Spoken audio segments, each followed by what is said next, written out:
Okay, so a little bit about me. I'm a computer science graduate. I've been in web development for a few years, and I've recently gone back to uni.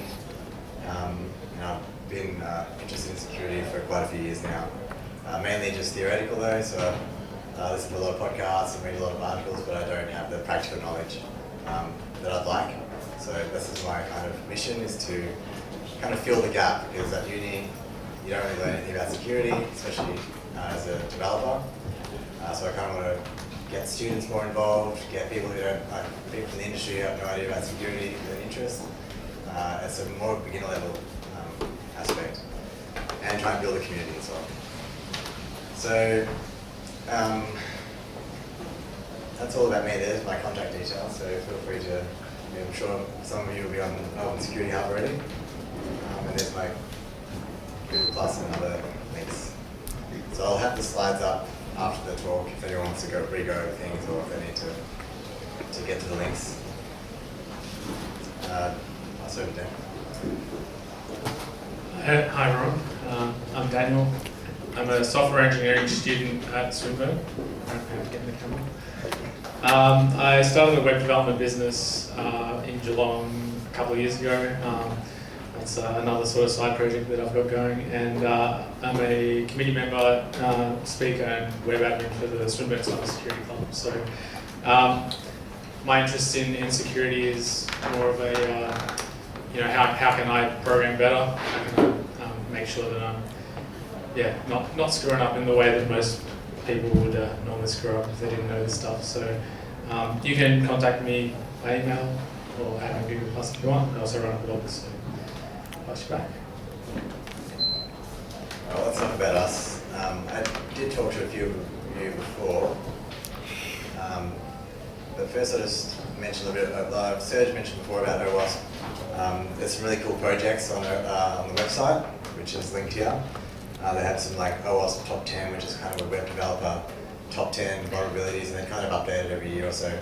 I was hoping to have Andrew here, but he couldn't be with us this evening. But he's the project lead for the web developer, the developer guide, which is a generic, just anything you want to know about security, design patterns. It's a massive book, like 300 pages, so it's more of a reference manual. That's this one here. So, and then there's also a testing guide and a bunch of other projects. There's heaps of stuff there, and they do lots of tools as well that help out the community in penetration testing. Yeah, check them out. At any point, if you have any questions, just chuck your hand up. So I did talk to a few of you before, but I just wanted to kind of know what level you're at, because there is a bit of assumed knowledge for this presentation. Unfortunately, it goes very deep into some kind of the realm of C and assembly, which is even further down. So who knows C or C++, who's done like a low-level language a little bit, even like kind of knows the basic syntax. So most people here, which is good. It's a good start. Who's performed, say, more than 2 or 3 buffer overflows? So who's actually, one, maybe 2 people, which is great. So you'll learn each time, which is good.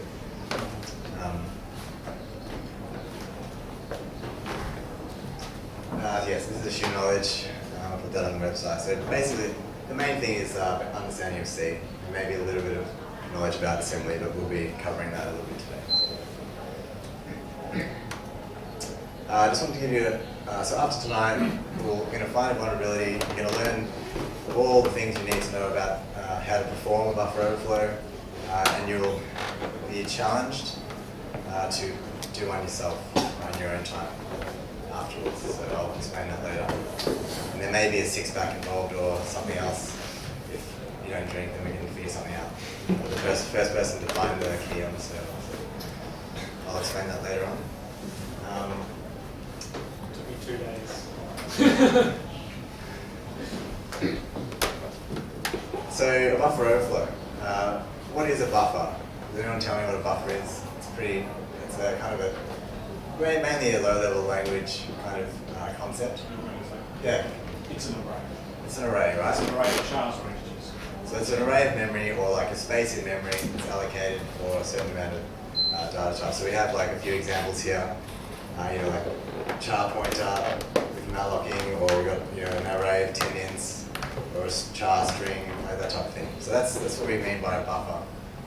When we say buffer overflows, we're going to be overflowing this buffer somehow, going beyond the bounds of the buffer. So if we allocated only 10, then we're going to try and go into 11 and 12, because other languages like C and C++ don't have automatic bounds checking, unlike Java and some more modern languages. There's also a bit of a difference between a buffer overrun, a buffer overflow, and a stack overflow. So a difference between a buffer overflow and a buffer overrun, it's not too important really. It just means that a buffer overrun kind of means you're just reading value that's going out of the bounds of the array, whereas a buffer overflow will be actually writing out of the bounds. So it's just a read and write type of difference. Are they the same as a stack overflow? Definitely not. So a stack overflow, which is probably the most common term that you might have heard around the place, because of the website maybe, or and I'll explain what a stack overflow is later when I do some diagrams about the memory things. But that's basically when you get allocated a bit of memory for each process, and if you use too much of that memory, so like you're recursively calling a function and it doesn't exit, you're just going to keep growing the stack and you'll run out of memory.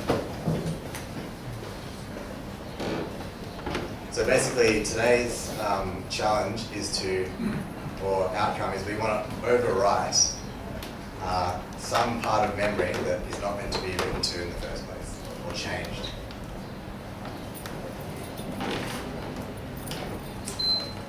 Alright, so who can spot the vulnerability? I know this is jumping straight in. Let's see if we can look at the code a little bit more and have a look. Anyone? So basically we've got a main here, this is C++. We've got a const at the top, input size 10. In the main we're declaring 2 buffers.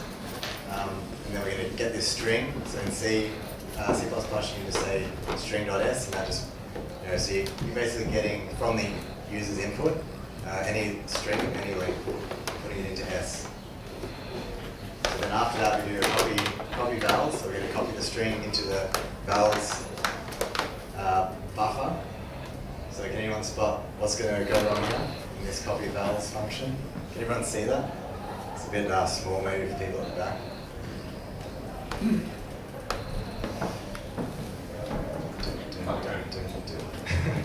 Color coding, good, yeah. Oh, it's a bunch of this, yeah. Alright, well, for the sake of speediness, the for loop is going to go until s.length. So it's going to loop that many times. So that's 20. So passing that string here, that's 20 characters. So we're going to write to vals a position starting at 0 all the way to position 20. But if we look over here, vals input size is only 10. So this is a buffer overflow vulnerability potential. We can write to that memory now. It'll work fine, but it'll work, like you won't notice that there's a problem. Yeah, so you won't notice the problem until someone overflows that buffer. Yeah, and if they're not malicious, then it'll just sig fault and the program will crash. If it's a malicious bit of code, then it will be able to run something else.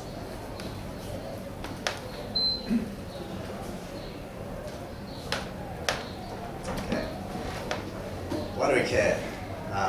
Well, this is a bit of a historic moment. So buffer overflows were very popular and they were very a massive issue, say 5 or 10 years ago. These days, they're not as big of an issue in direct programming because there's some protections that kind of prevent these things from happening. But you can still get around those things, and I'll explain that at the end. So there's things like dep and address space layout randomization and things like that, and stack protection for this. So I'll talk about all these things a bit later after I've explained some basics. Alright, so this is an example. So Java, I said before, does automatic bounds checking. So if you write in Java for that same for loop, then it would give you an error instead of writing over that buffer. So it wouldn't be segfault, it would just say, oh, I can't do this. So it tells you. So how can we achieve, or why does this, so Security Focus is a website you can go to that tells you a lot of the current vulnerabilities. It's a pretty good reference. And then from there you can go to the website, which I'll show you in a second. We go deeper. So how can this happen? How do we get a buffer overflow vulnerability in Java?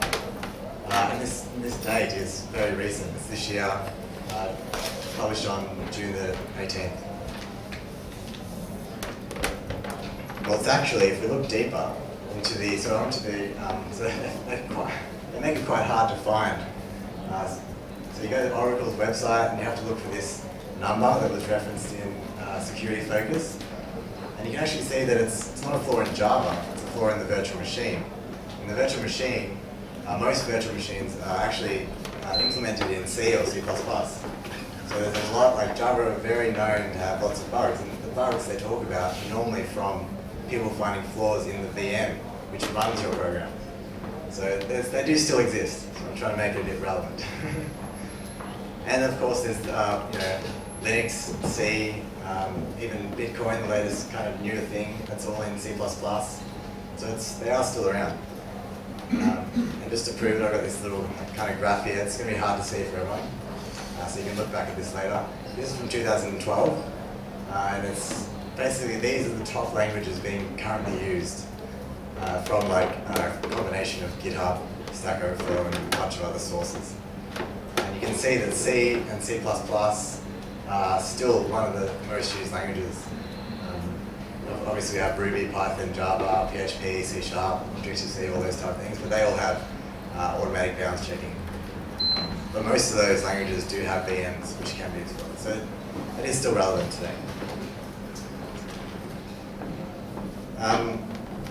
Alright, so I just want to go back. This is kind of getting into the knowledge base now that we need for the vulnerability.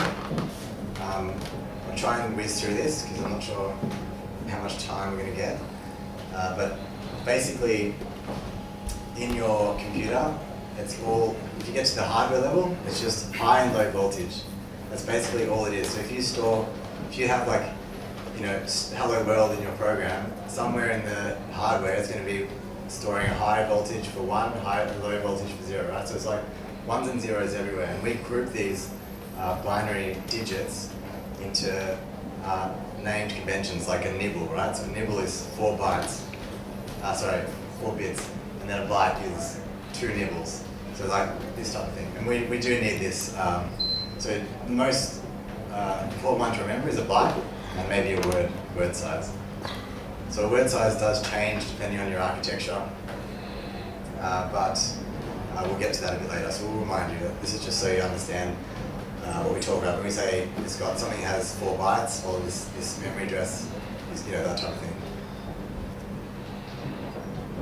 I'll just go back. Even in C, when you're doing a malloc, which is like allocating memory, or you're doing a size of, that's actually returning you bytes. So you kind of do, even at a high level, you still have to know what those values mean.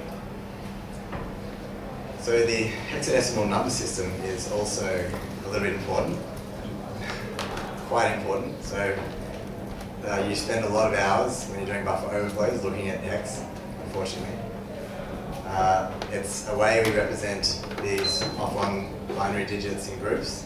It makes it easier for us to interpret.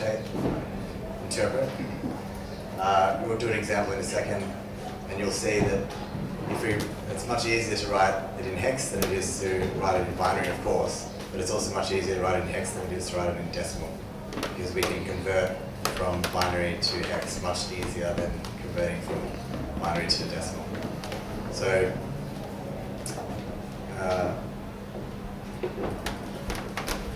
just go to the whiteboard for a second. Just do this really quick example. Can everyone see the whiteboard? Yep. Yes? Alright.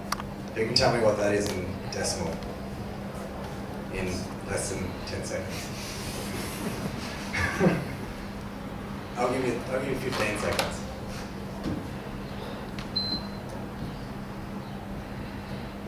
No? Okay. What about in hex? we split it up down the middle.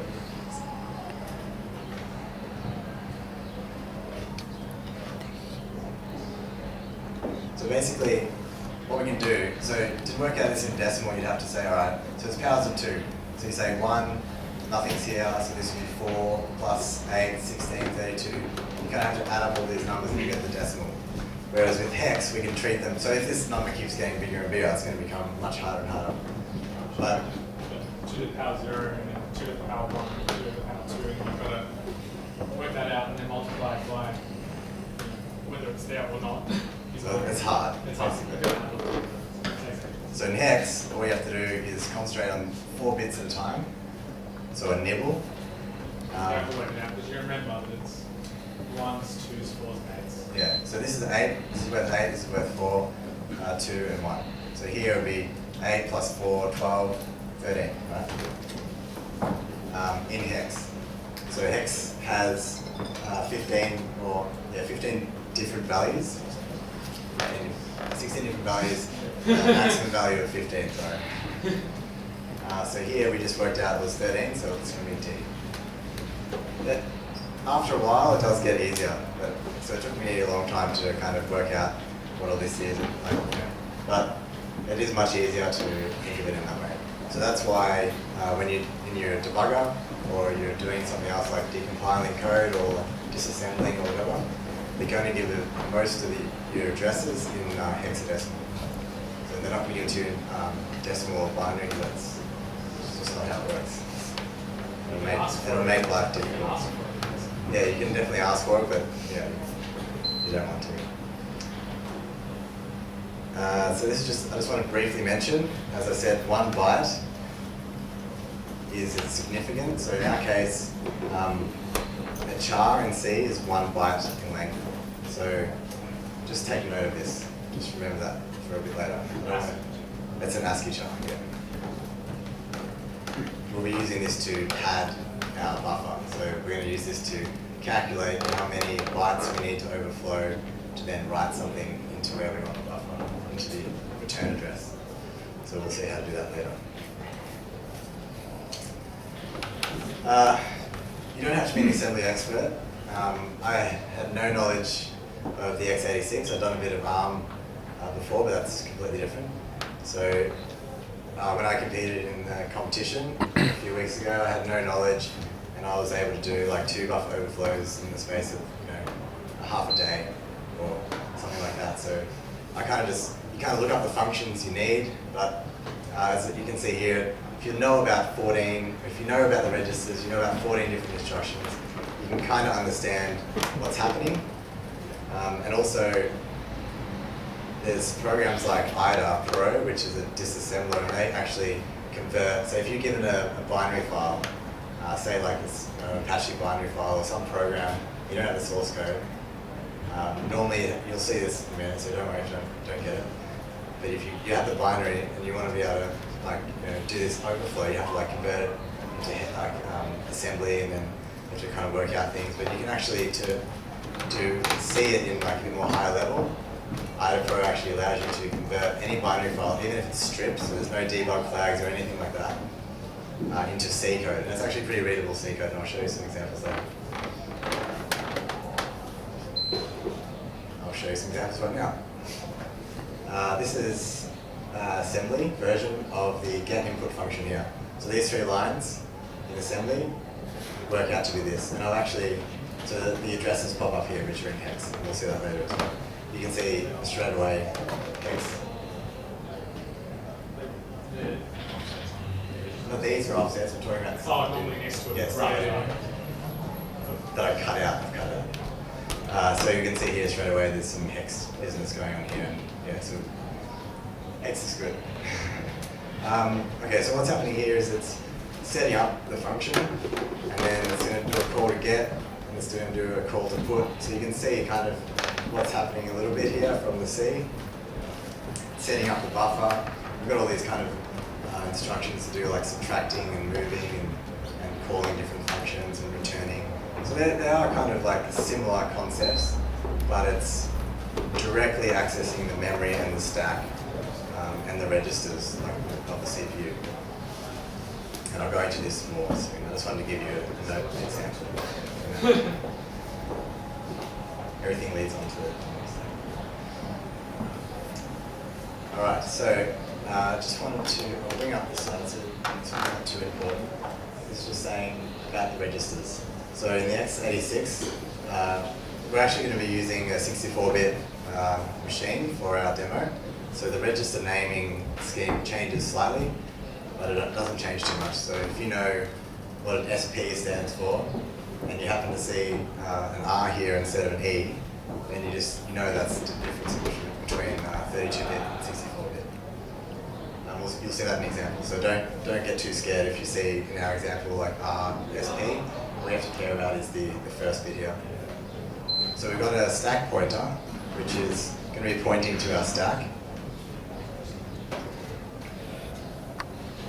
You have to just roll it out. Just put your hand on the side.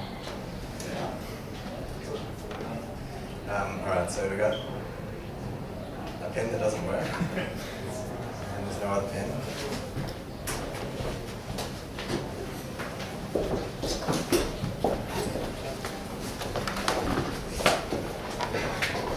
Okay, so I'll do it example later. Oh, you got some. Okay.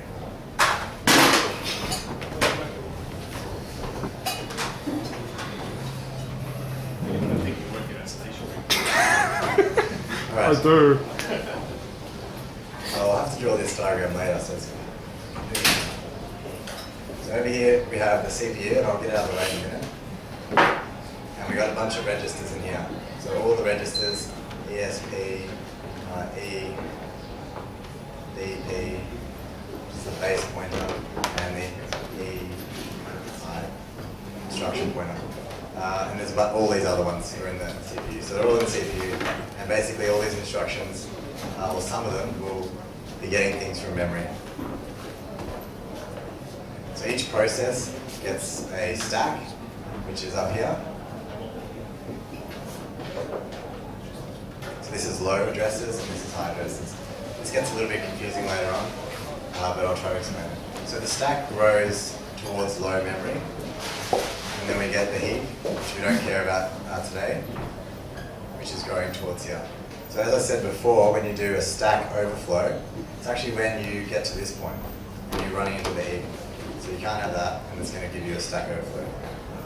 So that is what that is, and also down here is your code and all that type of stuff, and some constants and things like that. What we care about today is really just this stack and a little bit of this code. Because all we're trying to do is we've got a buffer in the stack, and we want to try and point it to somewhere else in the code.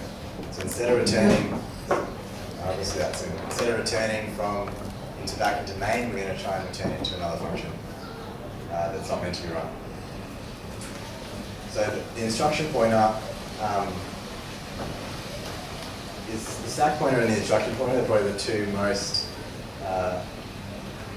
important for us today. The rest are kind of just registers that will get used to store values temporarily. And that's a better diagram over there. So you can tell me, if I do a char buff 500, does that get stored in the stack or in the heap?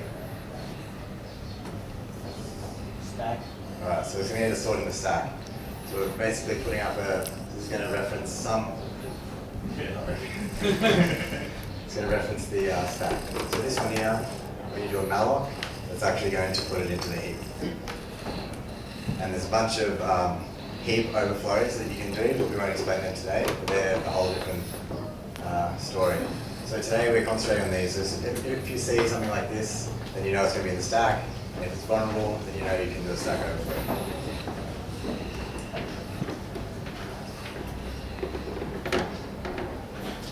That's more about the stack. Okay, so stack is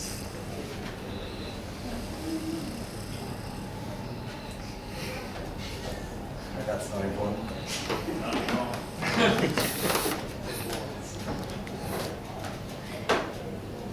Actually, I'll just go to the next slide. I think that's pretty pictures. Do you want to go through these? So basically, a stack is first in, last out type of data structure, and you'll see later it's actually quite nice for turning code into assembly language and using the memory. So it's basically a way of organizing the memory with this stack data structure.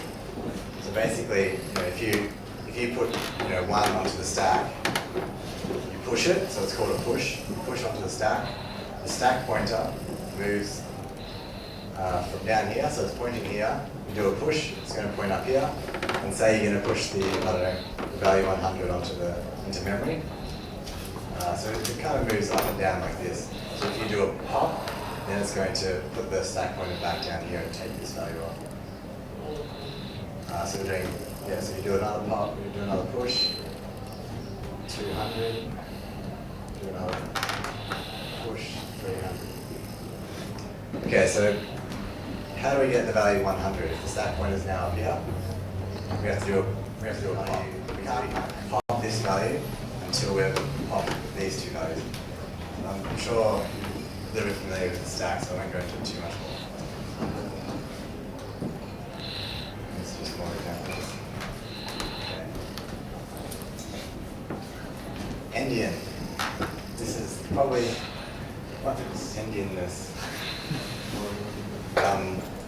Say you have, so we're back to the stack now, and each one of these,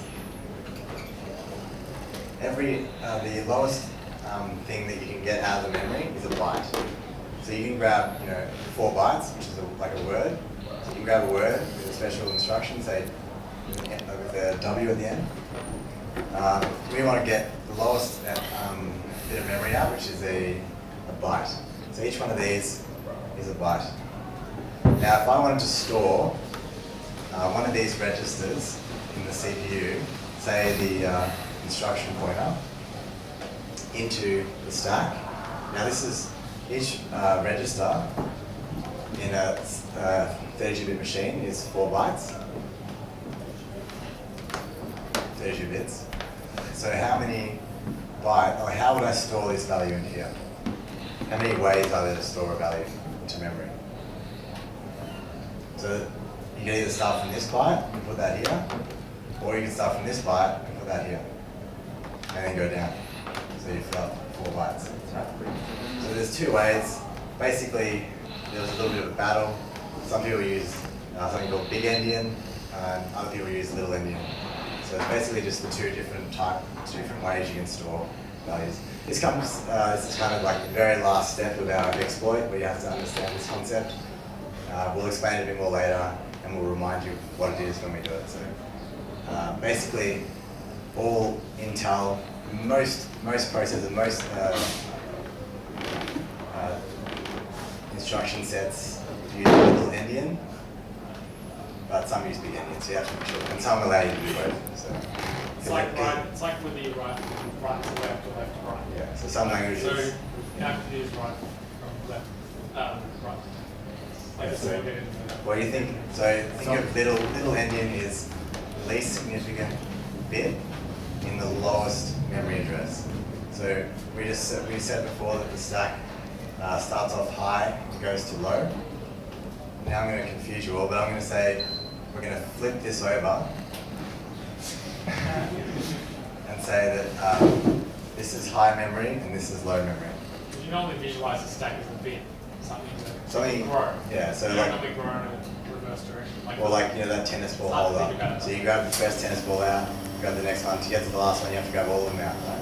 Those things, you can't access the bottom, you can't cut a hole in the bottom. It's cheating. We'll explain this a bit better later, because I think you'll understand it later. So let's move on. Yeah.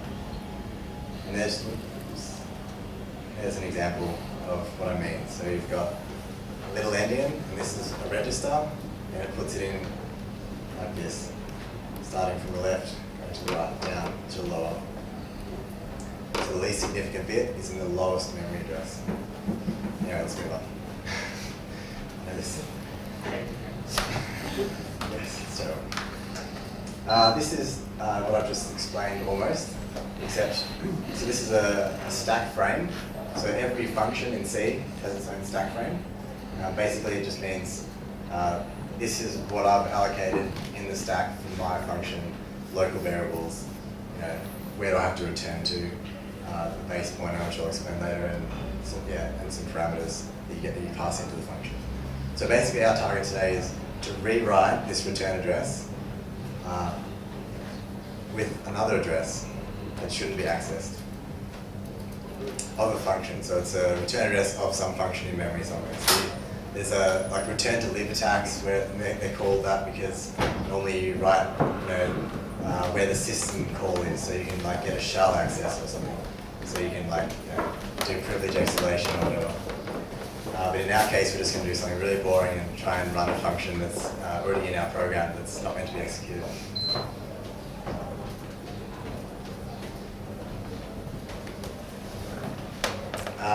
Let's not go to that a little bit later. That's fine. So I said before, you can use a disassembler like IDA Pro to get some code. So if you don't have access to the code, you can still do it. We'll go through that later. I know I've said that like 5 times. 20 times. I won't say it again. I just wanted to give you an example of some code. Okay, so this is the function that you saw before, the C file you saw before. So this is the can never execute, the get input, and the main. So it looks a little bit different.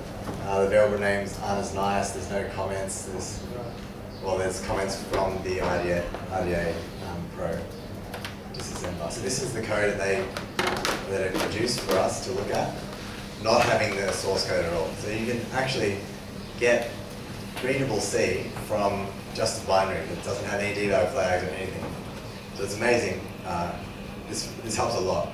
So you don't have to look at assembly all the time.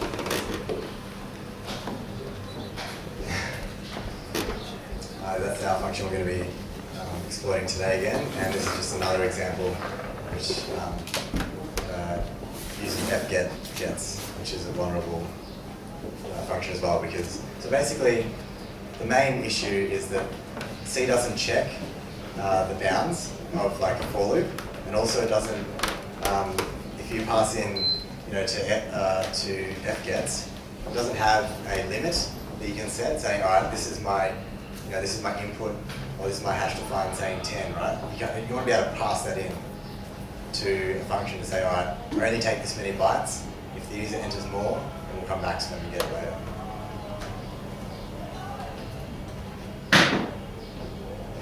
Another example. And again, scanf is used with a large string that can be, so there's no limit there. So the key is you want to be able to pass a limit if you want to fix this code. We want to limit the user so they can only enter in a certain amount of data, in this case 256 characters, or 255. Alright, now we come to the exciting part, I guess. This is your bit. Alrighty. So this is the bit where we get to have a bit of fun and stuff. The first couple of things that we have to kind of go through are compilation time flags that you have to give your program to actually be able to try and exploit it, because GCC is actually pretty smart. It has quite a few features built in that will, if you're a dumb programmer and you don't know this stuff, it'll kind of protect you. So a little bit. Built into GCC is stack protection. They've had a couple of versions, and I know Google's written a bit for them recently, but essentially it makes what we're trying to do very, very, very hard. It's still doable, but it's you kind of have to be really, really used to assembly and the flow of programs when you get down to that disassembled level. So this flag allows us to essentially remove that feature from compilation time, so that we don't get any of that. And GGDB is just a flag telling GCC to give us GDB symbol table, so that when we list our program, it'll actually show us the source code from what we compile from. Because GDB is not like IDA, it's not that fully featured, so You don't need it, but yeah, it's just a lot easier to be able to do it, especially for setting breakpoints when you're debugging it. And that's just your normal compilation stuff. So that's the input file, that's the output file. And I might just go to the VM that I've got. These.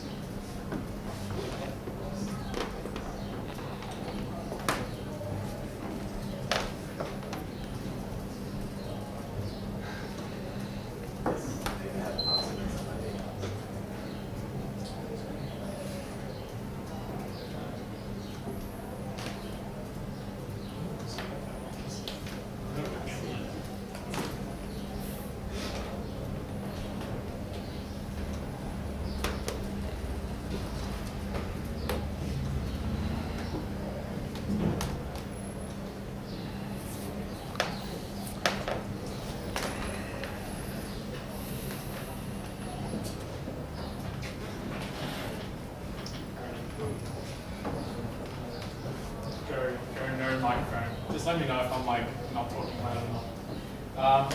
Alright, so I might just bring up the program itself. Alright, so that's the program to recap on what we've got here. So a couple of things that you need to just identify. First thing is the buffer. So we have a 8-character buffer. The character is one byte each. So we have 8 bytes, essentially, of buffer. GetS and putS are deprecated functions. Deprecated means that it's really recommended you don't use them, but they keep them in there for backwards compatibility and all that stuff. But yeah, definitely do use them. And the other thing to note is can never execute is in the source code and it's been compiled, but it's never called. So it actually still exists as binary, but yeah, it just never gets called. I don't know why I just don't take that out. Well, I mean, I suppose no one's going to do that, but anyway. So that's when we show you our code that we made earlier, the chat server and stuff. We had some debug functions that we put in, and we pulled out the calls to them, but they print out the password. So take out all those things before you do your production version or whatever. If you really feel you want to protect yourself from people maliciously taking your passwords. All right.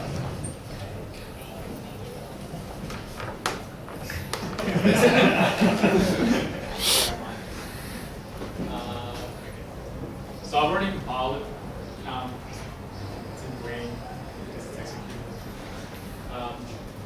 To run GDB, you just go to GDB and then the binary you want to run. And that's actually, it started GDB, but it hasn't started the program. And that lets me do a few things before we actually get into to running it and exporting and all that sort of stuff. First thing that I can do is list the source code, and that's what was given to me by putting the -ggdb flag in GCC when I compiled. And it actually does have the other function in there, the can never execute function. It just runs, it lists from the start of main first, so you can actually list and go list. Yeah, so actually it's that. So that'll go through that.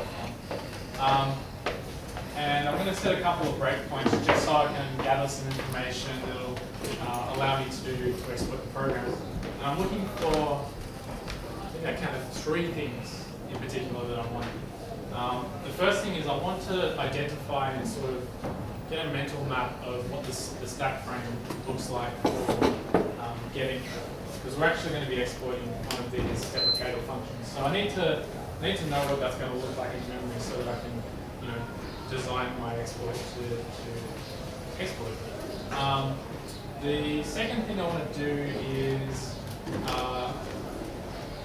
when I'm actually exporting the code, what I'm trying to do, what was explained before, is I'm actually trying to overwrite the return address from get input. So sorry, back at the screen. So when a program is actually executed, the instruction pointer, which is a register that, as far as I know, every single architecture has. Sometimes they call it the program counter. Essentially what they do is count. They count through the program, or they, in terms of the ones called instruction pointers, they point to the instruction that's currently being run in assembly. Now that's a really important register because that's essentially the program where it's up to. So when the program enters, the instruction pointer is going to be pointing at main. And when it's done dealing with whatever that line needs to, or whatever that set of instructions needs to do, so like underneath there's going to be quite a few, maybe 3 or 4 assembly instructions. I can do that. Okay, disassemble main. So that shows me the assembly, and these are the addresses of what the instruction pointer will be pointing at. So when the instruction pointer points at 400576 in hex, it's actually pointing at push the base pointer register. So those addresses are down here in the code. And their addresses in memory. These are addresses that are in the same memory that the stack is and the heap is and all that. They're just on the other end of where the stack is. So these stack addresses are going to look like something or other because they're really, really high addresses. And these addresses, because they're on the other end of the memory, they're going to be zeros and then a few numbers there. So, yeah, the instruction pointer points at the current instruction that needs to execute. And if I go back up to my scrolling, when it gets to here, how do you think it's going to get up to get input? Like, if it just counts, it's going to go past main. It's never going to get input. So there's actually an assembly, well, sorry, when it gets to here, there's actually an assembly, or yeah, an operation that happens that gets the address that the instruction pointer needs to go to, and it actually puts that into the instruction pointer register, and then the program will actually go to that point. And when it gets back to the bottom of, when it's finished executing everything and get input, it needs to know what return address to put into the instruction pointer to get back to main to return 0. So this return address is what we're trying to override. And we want to override it with the address at the start that can never execute.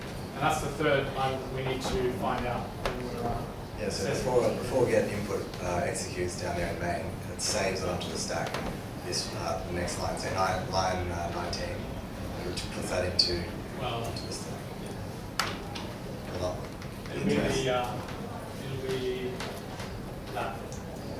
So this is the point where it calls get input, and before or while it's calling get input, it actually pushes the next instruction in main onto the stack, so that when get input's finished executing, it'll pick that address back up and come back to here and continue executing main.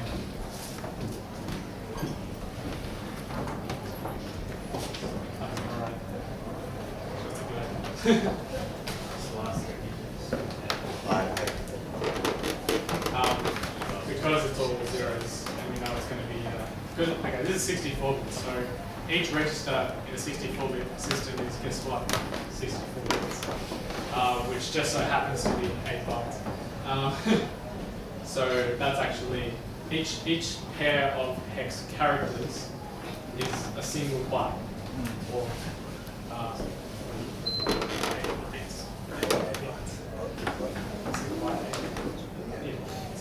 I always confuse myself when I do these things. Now, I'm going to break at line 13, which is oops. So just after it's copied the data into the buffer, because I want to have a look at the stack and see what it's done.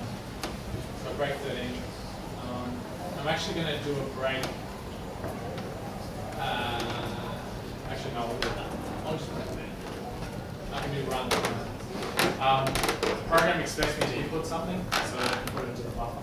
I'm going to put in something that I can recognize in the stack, which is A's. Looking at the stack is and bottom. That essentially means give me 8 hex giant words. So a word is 32 bits. My register is 64 bits, so I want a giant word, which is 2 words stuck together. And I need to tell it where to look. And RSP is the register that currently points at the top of the stack. And when I do that, it gives me 8 giant words at the current location saved in the stack point. So this is the top of our stack, our current stack frame, which is the stack frame for getting the function that we call. Does anyone want to take a guess of what lowercase a is in hex? Oh, X. Put in 8 A's. Yeah, 61. And it's actually read in that direction. So that was the first A, that's the second A, that's the third A, blah, blah, blah, blah, blah. That's the emptiness, right? So we're reading it from that way. Where's that? So how many A's do we need to fill up one of those registers there? Where's that? It was pushed to the stack. So this was the return address we had to go to when we got back to main. Is it there? Yeah, right. Yep. It's right there. So that was pushed on. I didn't lie, it was pushed to the stack. And it was pushed, as I can see, it was pushed, what is it, 24 bytes. So like, since we pushed it, there have been 24 bytes of more information being pushed in that stack. So that one was pushed, then this one, then this one, then this one. It doesn't necessarily have to be pushed right to all of them. Alright, so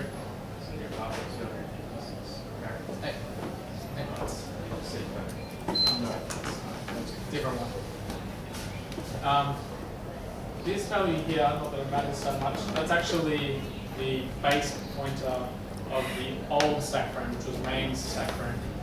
That's another thing that the program needs to save, so that when it finishes running get input, the first thing it does is it pops that value of the stack and puts that into the RBP register, which is the base point. That way it knows where all its old information was, and the last thing it does is it pops the instruction address that it needs to go to after this. We want to overwrite this with what we want. So we need to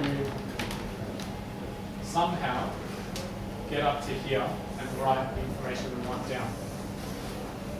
How many bytes of information do I need to write into my stack? Don't worry about how I'm going to do it or anything like that, but how many bytes do I need to write into my stack before I get to this point, before I can start writing my new address? 25. Oh, So it's 24 8 overrides. plus 8 plus 8. Yeah.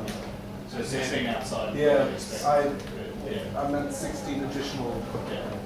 Now, if that's my base pointer, that's my return address, and that's my 8-byte buffer, why is there another 8 bytes there? I actually don't know the answer. GCC does this for some reason. I said, give me 8 bytes, and it says it's optimizing, and it gave me 16. So that's why we need to actually look at the stack itself, because we can't just go, oh, there was an 8-byte buffer, so I'll put 8 bytes of crap in my buffer to go to my return address. I can't do that. I need to find out what's actually happening. And the reality is that I've been given 16 bytes, and then there's another 8 bytes there, which is the base point. So the optimization easily explained. Yeah, it's just moving it to the beginning of the next. Yeah, it tries to go to the user. Stack. Well, not quite stack, but something like that. It's to do with the addressing. Boundary. So they It's jump a boundary. They jump off. Yeah, it's just an increase. So you can turn it off, you can optimize the size, and you can optimize the speed. This is somewhere in between. Cool. I'm going to try and move a little bit. I need to find out what return address I want to put in there, and that will be given to you by going to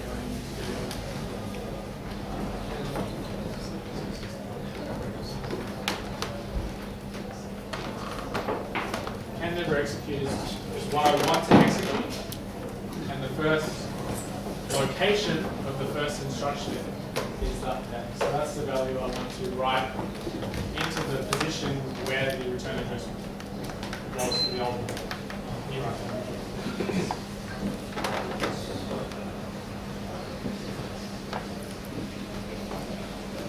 Just need the last 2 digits. I will start to write the whole way bytes.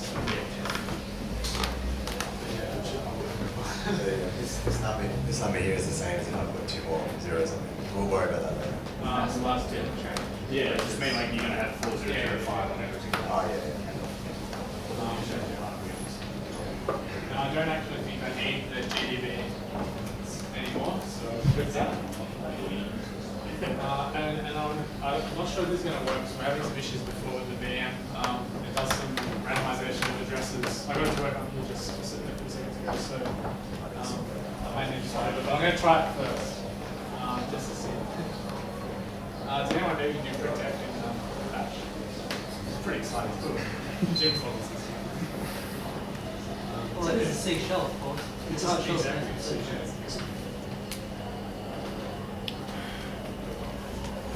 So that's sort of like the structure of what it's going to be. So I'm going to printf something and pipe it. So piping actually basically feeds it in through the standard input-output functionalities. So it's as if you were typing it in when you Yes. run it. So I'm going to pipe it in to get input when I run it. So Perl, I can do it with Python, I can do it in another program, I can do anything that does standard there. Yeah. Now if you remember,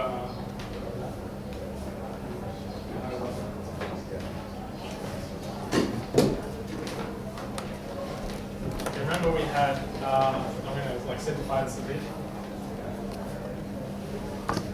We had 8 bytes in one address, and then 8 bytes next to that for optimization reasons.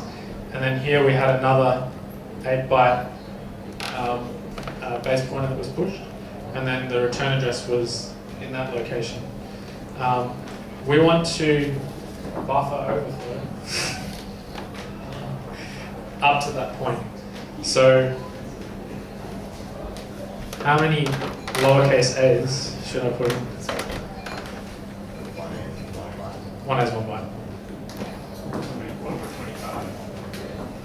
24. What do you get 25 for? Oh, well, technically, no.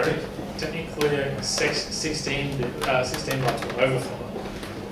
Yeah, because we're already overflowing by the time. Technically, 8 bytes is overflowing, but yeah, the ninth byte will be the overflow. Yeah. Yeah. So actually, I don't know because it'll have a backslash. 4, 5, 6, 7,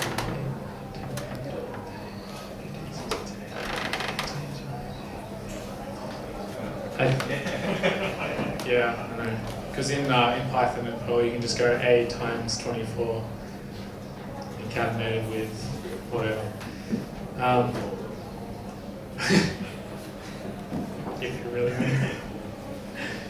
If you're a sad person. Alright. This is the tricky bit with endianness. So this is the instruction we want to put in.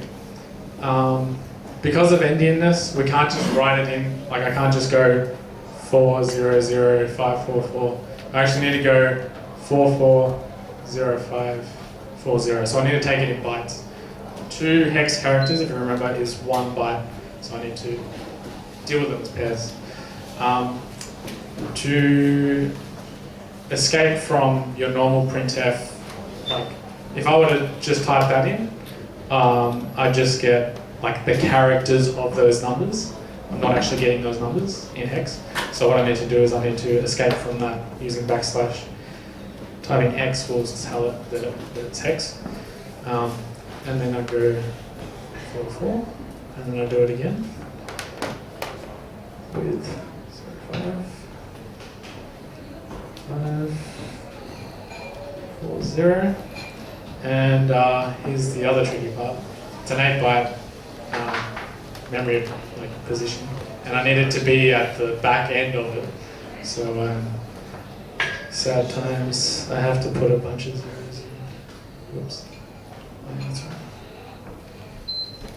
And this isn't going to work, which is really embarrassing. I'm sure you'll forgive me. How many is that? That's right. Cool. Is that your string? No. What? It doesn't turn into string. As far as I know. I've done this a few times and worked most of the time. Oh, look, it works. There you go. Can never execute, ran and printed. Can never execute. And it also then crashed and dumped the core. Dumped the core all the time.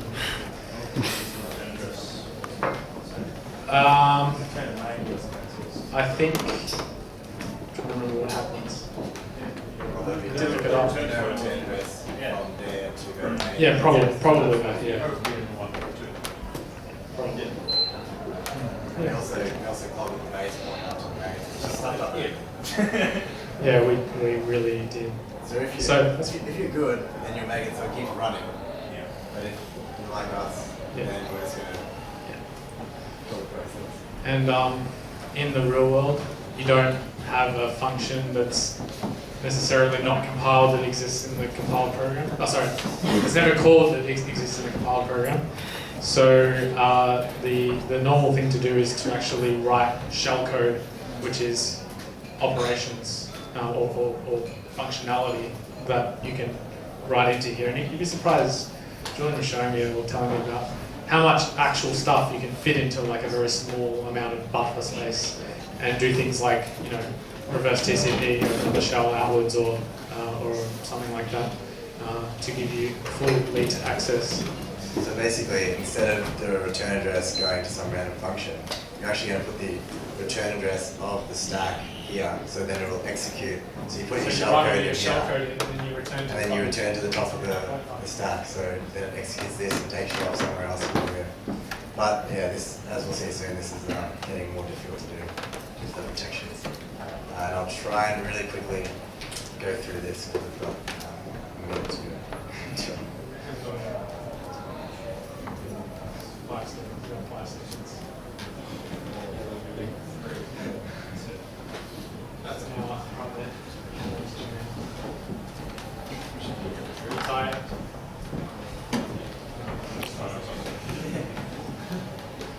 It's almost finished, and then we get to the challenge. So sorry. Which is the hard part. Right, let's skip all this. I might just so this is just kind of some like how do you fix the code, what protections are available today, that type of stuff. So we'll just quickly go through this. You can actually go to this website, and this is the Linux. I'll go to specifically security features. So they actually tell you, what security features you have, and what to when you're compiling binaries and things like that. Windows has a similar one. So it's pretty cool to check those out. This is a massive list of some compile options for GCC that you can do to kind of add some warnings to make sure that everything is loaded. You can read this later because it's a lot to take in, but this basically ensures that stack protection, depth, and a few other things that are definitely on. But sometimes they're not on by default. So don't use deprecated functions, Make sure you use limits when you're reading an input. And check out the OWASP developer guide because that's got some pretty cool security patterns and kind of correct things to do. Just String end copy. string end copy is so get where you don't use them. So there's secure versions of those two. There's secure There's- libraries which Most of these things will have a version that's been written that will have parameter that says give me the size of the buffer you have, so that when I'm reading, I only read up to the size that is available to me. And it stops there. So yeah, Sets a flag to say you need to run the again because there's more than you. yeah, so just make sure you look up. If that doesn't give you something to input, like a limit, then you're like, oh, well, this is going to do something bad. You don't get the input I want. So I think I had some examples of that somewhere. Yeah. Now it's alright. Yeah, don't use C. Yeah, don't use tools. I don't think we're going to win that. That's going to be around for a while then. So the first protection is stack protection. And basically this turns it off. As I said, it's on by default, but you can actually have another parameter, and there's different levels. I won't go into details. I'll just show you a quick example of what the code looks like after you turn on and turn off stack protection, which is one of the reasons people actually turn it off to make their code more efficient. So some people actually remove these security. So they're 100% sure that nothing's wrong with their code. And every developer is 100% sure the code Always is not use breaking. protections. Yeah. So we can see this is the same exact function, get input, that we saw before, and it's like almost twice as long. It's got some stuff in there that's saving to somewhere else in memory, and doing some kind of cool stuff, and I won't go into the details now. If you're interested, you look up stack protection.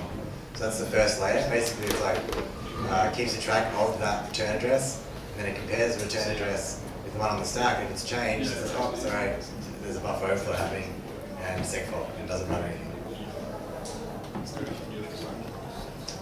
I won't go too much into this. This is basically an operating system feature that allows each process to be randomly allocated in memory, so it's not the same. Like your standard library functions, your stack, and your your heap, and all those type of things actually get randomized per operating system and per instance. So it becomes much harder to return when you're doing that shellcode exploit we said before, where you have to do a bunch of code and then return to a specific location in the stack. Well, if you're trying to do an exploit, that might work on one instance, but then it won't work on another instance because the stack address will be different. Anyway, so it reduces the risk of the return to lib type of attacks, which I mentioned before. Oh, where was Deb? Did I skip that slide? Was it in there? Okay. Alright, well, Deb. Anyway, so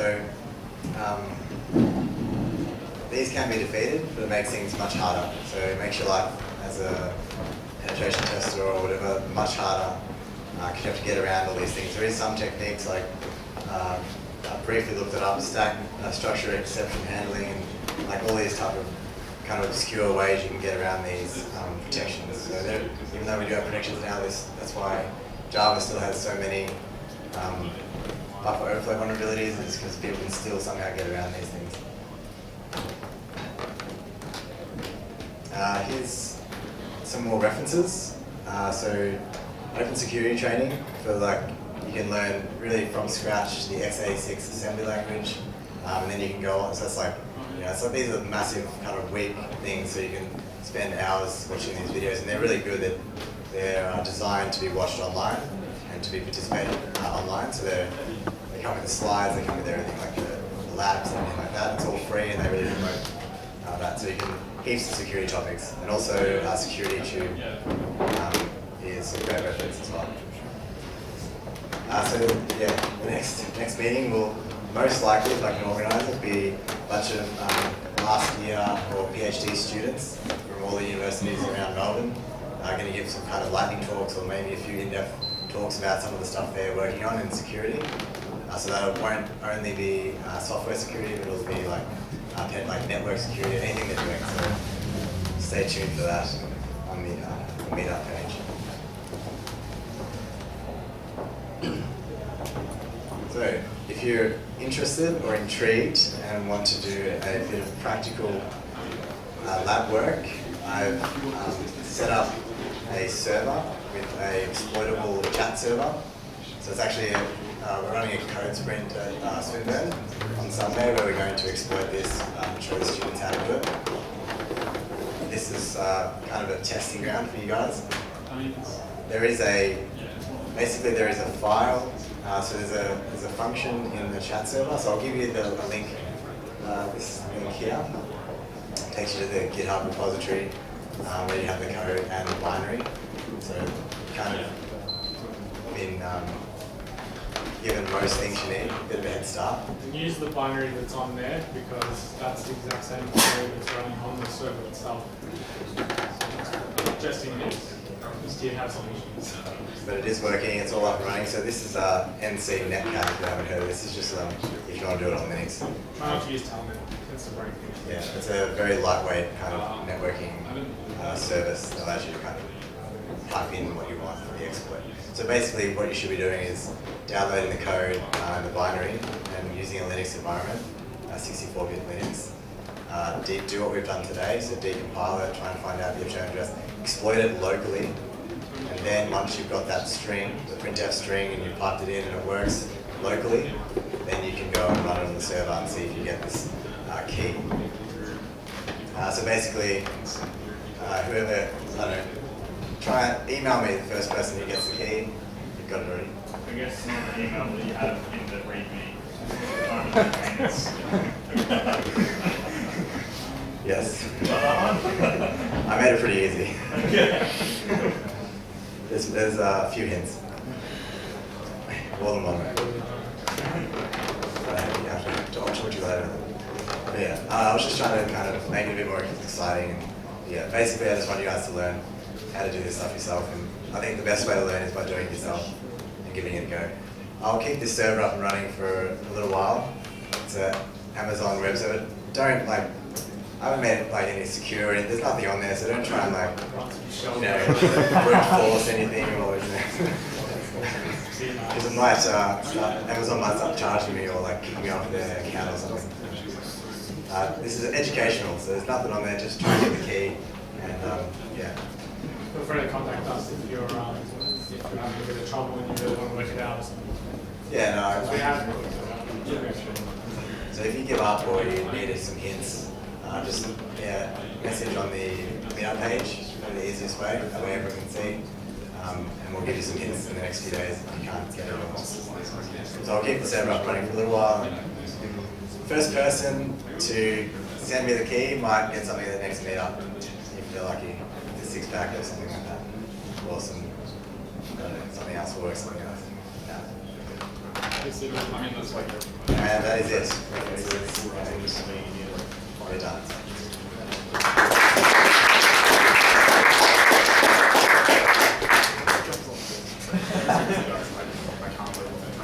Thanks for coming. So, any questions? Slides. Slides will be up soon after this. We'll post them on the wiki. Yeah. Wiki and the meetup group and anywhere else. Yeah. I'll put it up everywhere. We'll do the video soon and we'll try and get that up on YouTube. If you need a reference back to what was said or the slides don't tell you everything. If you have any other questions, does anyone have any other questions about any of the topics tonight? Did I lose anyone? Did everyone just okay. You didn't have solid C foundation or a C++, like a low level language kind of idea, you might struggle a little bit, but if you do it a little while, then you kind of understand these concepts. And Stay positive, Julian. Stay positive. I'm just saying, don't feel disheartened if you didn't get it. We're really lucky because we've been doing some subjects at uni to do with doing assembly, writing assembly code for embedded systems. So we've been doing a lot of C and a lot of embedded assembly, which is why we're kind of got a grasp on it now. But yeah, definitely try it. It probably only takes you a few weeks of looking at Xcode and going, and then eventually you start to be able to read it. It's what's wrong with me? I can read this.